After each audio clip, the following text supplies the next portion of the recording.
Welcome back, friends. Today only 12 picks on the board, but they are substantial in terms of what they represent, the period of time which they were produced and who they were produced for. Fife and Nichols, Los Angeles music store. Their initials on the picks, F and N. And you could see only 3 of the picks here are the standard shape we still see being produced today.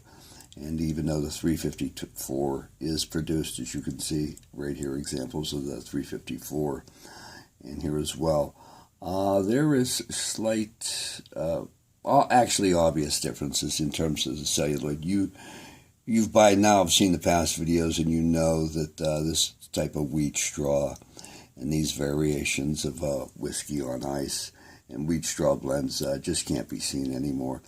The only one you're likely to see is perhaps something similar to this one, and the white pick and the dark pick. But when your eye becomes accustomed, you'll be even able to know that the patina on the white one distinguishes it from vintage picks. But getting back to more substantial information, Fife and Nichols had Alan, Russ, and Barney as customers. They were in business, the music store, from at least the 1940s through the mid-1970s in L.A. And Alan, Russ, and Barney Kessel in the 50s frequented that store, as well as many other luminaries in the music business. Many studio musicians as well, including Carol Kay, visited Fife and Nichols. But Fife and Nichols, to my knowledge, only had these impressed picks made up for artists in the same style that they had their own logo right here, FNBK. You could see some really beautiful celluloids, as we've discussed in the past, wheat straw variations, whiskey on the ice variations. Really nice pick here at the end, although it's worn, and this one is worn. But what's cool about it is out of the 12 picks, 10 of them have never been used. And that's going to be the case for most of the vintage picks you discover. You'll find they've never been used. The significant group because these are 2 jazz luminaries. Not many jazz picks from this period of time.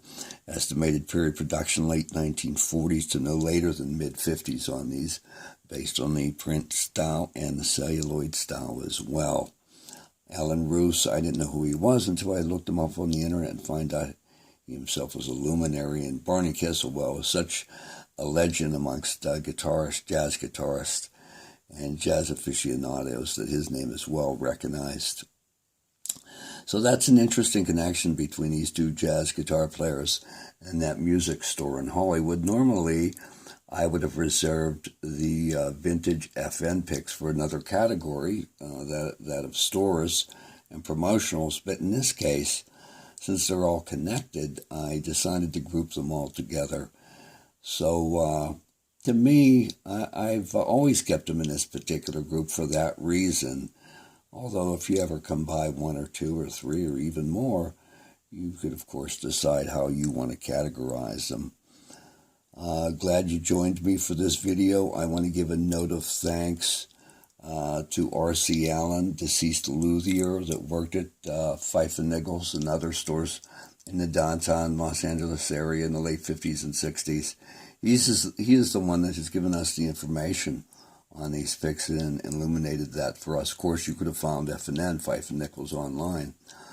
But if you just came across this pick, you would not even know it stood for Fife and Nichols. So, but R.C. Allen illuminated that for us in my early pick collecting days in the 1990s. A big help to Coupe de Ville and myself back then. So, Joe signing off. You reach me at 5picks7. That's FINEPICKS, the number 7 at yahoo.com. Also known as Playmore Guitar Picks or Playmore Picks online at one of the auction sites. But great to have you back.